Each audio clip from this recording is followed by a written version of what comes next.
Hello, good morning friends. Today we are discussing the different kind of errors. So in a mathematical formation, absolute error, relative error और fractional error, and the third one is percentage error.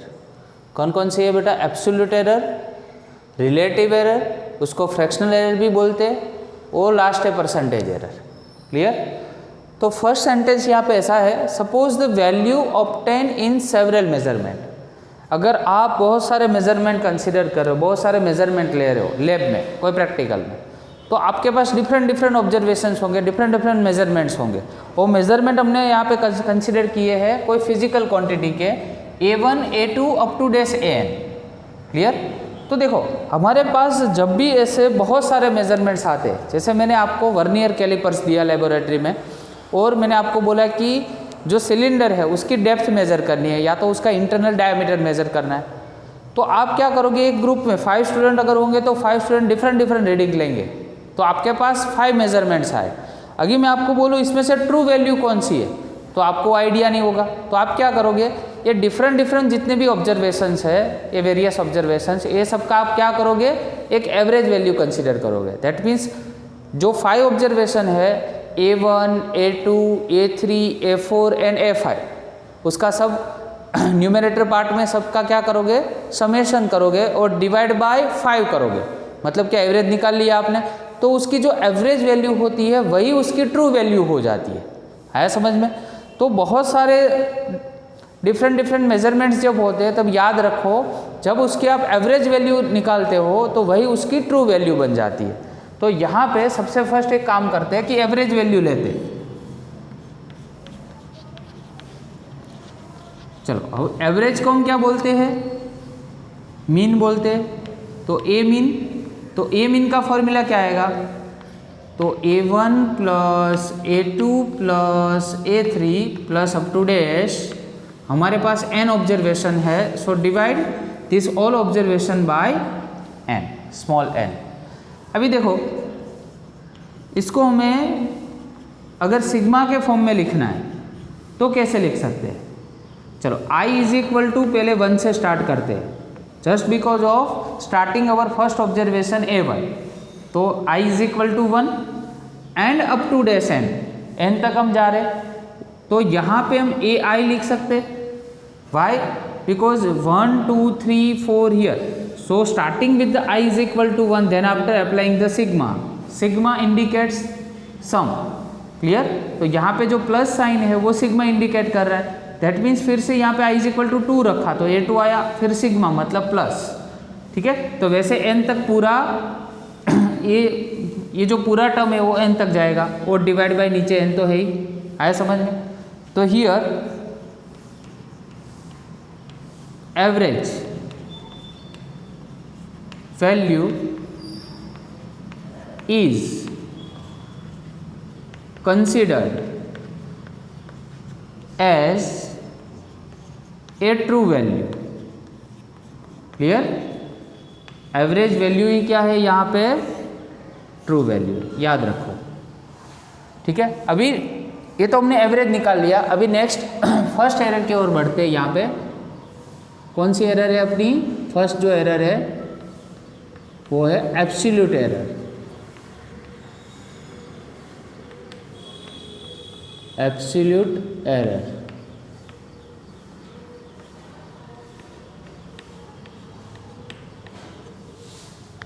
ठीक है? तो देखो absolute error क्या होती है, तो absolute error है वो डिफरेंस है. किसका डिफरेंस है? तो पर्सनल वैल्यू का और मीन वैल्यू का. यहाँ पे हम लिख सकते हैं it is the difference between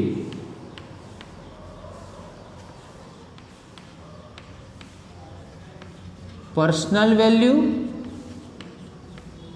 and mean value, and absolute error is defined by symbol delta. Clear? तो हमें डेल्टा A1 अगर निकालना है तो हम क्या करेंगे, पहले पर्सनल वैल्यू लिखेंगे. Personal that means A1. अगर हमें A2 निकालना है तो पर्सनल वैल्यू यहाँ पे A2 लिखेंगे। तो it is the difference between personal value and the mean value. तो यहाँ पे लिखेंगे ए मीन, यहाँ पे लिखेंगे ए मीन। आया समझ में? वैसे ही same A3 minus A mean. चलो plus up to dash delta A N. तो यहाँ पे बेटा क्या लिखेंगे? Plus up to dash A N minus A mean. अभी एक चीज ध्यान में रखो, absolute error can never be negative, it is always in positive form. So apply modulus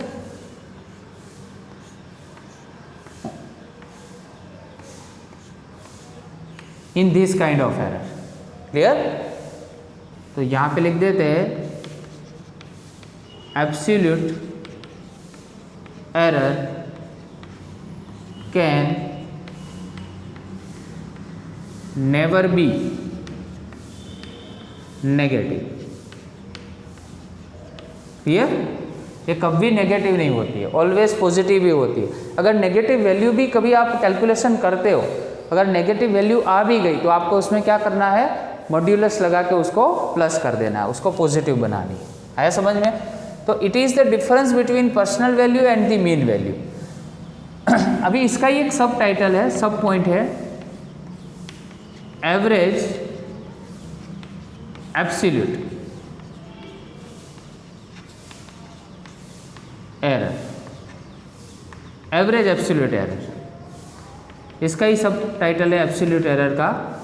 उसमें हम क्या करेंगे? डेल्टा ए मीन फाइंड करेंगे। एवरेज बोला है ना, मतलब मीन लिखना पड़ेगा। अभी फर्स्ट कौन सा ऑब्जर्वेशन है? Delta A1 delta A2 plus up to dash क्या लिखेंगे? यहाँ पे डेल्टा AN और नीचे क्या कर देंगे? N। जैसे हमने यहाँ पे फर्स्ट जो अपने ऑब्जर्वेशन थे उसमें जो किया था वैसा ही सेम करना है, बट यहाँ पे मॉड्यूलस की तहत करना है और साथ में डेल्टा भी रखना है। आया समझ में? इसलिए उसको बोलते हैं एवरेज एब्सोल्यूट एरर। तो एवरेज एब्सोल्यूट एरर जो है वो भी पॉजिटिव ही ऑलवेज होती है। अगर उसको सिग्मा के फॉर्म में कंसिडर करना हो तो फिर से apply sigma i is equal to 1 to the n। अभी यहाँ पे क्या करेंगे? डेल्टा ए आई लिख देंगे और डिवाइड बाई क्या लिखेंगे? n। सेम इसके जैसा ही। आया समझ में? पर डेल्टा और यहाँ पे सिग्मा का जो फॉर्मेट है वो सेम रहेगा। यहाँ पे डेल्टा जस्ट अप्लाई करना पड़ेगा एज वेल एज मॉड्यूलस भी अप्लाई करना पड़ेगा। आया समझ में? तो ए हो गया अपना absolute error, right? The next one is relative error. Relative error as well as fractional error. बहुत सारी बुक में उसको फ्रैक्शनल एरर भी बोला जाता है, ध्यान रखना। तो ये रिलेटिव एरर है तो किसके रिलेशन में है? तो यहाँ पे जब ए मीन हमने जो फाइंड किया है, ठीक है, जो एवरेज वैल्यू फाइंड किया ऑब्जर्वेशन की, और इसके साथ एवरेज एब्सोल्यूट जो एरर है, एवरेज एब्सोल्यूट एरर है, उसके दोनों के बीच का वो क्या है? रेशियो है। तो it is the ratio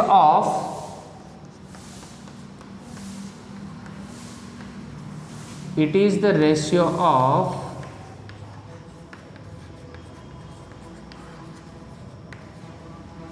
average absolute value to the true value. और ट्रू वैल्यू को तो हम क्या बोलते हैं? पहले ही मैंने बोल दिया है, एवरेज। क्लियर? ट्रू वैल्यू को हम क्या बोलते हैं? एवरेज। तो अभी याद रखो, इसका सिंबल है अगेन डेल्टा, और ए अपनी फिजिकल क्वांटिटी है, तो delta A is equal to modulus of A mean divide by क्या होगा? A mean. Clear? It is the ratio of average absolute value, it is the average absolute value to the true value. True value that means average value. Clear? तो it is called a relative error. And last one, percentage error. What is percentage error? Percentage error comes from the relative error.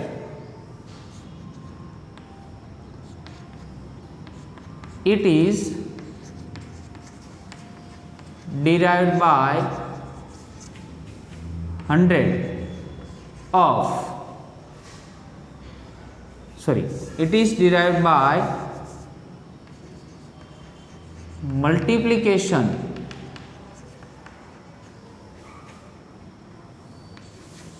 of 100 to the relative error. Clear? So we can write delta A percentage is equal to what? Delta A mean, here A mean into 100. इसको 100 से multiply कर दो तो कौन सी error मिल जाएगी? Percentage error मिल जाएगी। आया समझ में? तो ये परसेंटेज एरर का फॉर्मूला हो गया। आया समझ में? ये हो गया अपना फ्रैक्शनल एरर या तो रिलेटिव एरर का फॉर्मूला। ठीक है, और ये तो अपनी एब्सोल्यूट एरर है ही, ये एवरेज एब्सोल्यूट और only absolute error. Clear?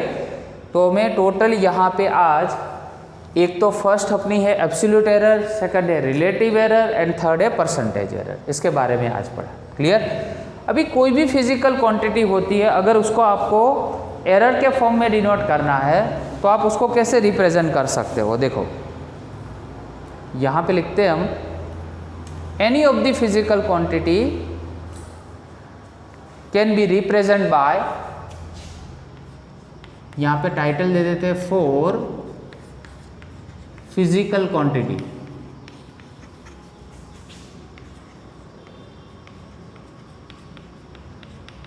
Any of the physical quantity can be represented by A mean plus or minus delta A mean. That means what? A mean minus delta A mean is less than, यहाँ पे any of the physical quantity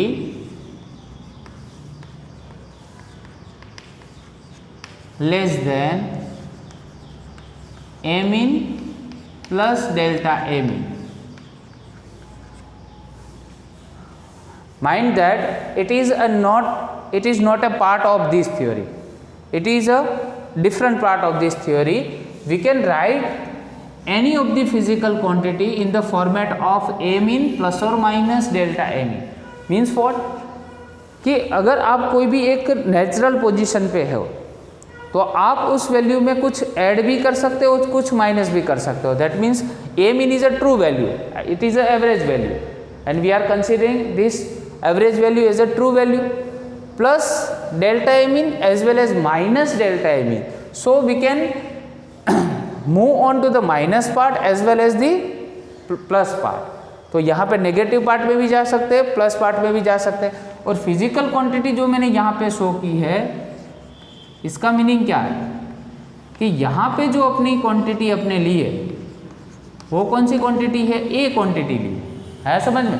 तो यहाँ पे ए लिख देंगे, ए mean plus delta A mean. Clear? ये जो हो गया वो हमारा जनरल फॉर्मेट हो गया। अगर बी है तो यहाँ पे अगर यहाँ पे बी है तो हम क्या लिखेंगे? यहाँ पे ब्रैकेट कर देते हैं। क्लियर? चलो, B mean minus delta B mean less than B mean plus delta B. आया समझ में? तो any of the physical quantity is present in between A mean minus delta A mean plus delta A mean. It is present in between minus as well as the plus term always. Clear? तो ये पूरा कोई भी quantities होती है physical quantity, उसको show करने का, उसको रिप्रेजेंट करने का एक तरीका है। आया समझ में? तो आज हमने मैथमेटिकल फॉर्मेशन पढ़ा, absolute, fractional error and percentage error. Okay, thank you very much.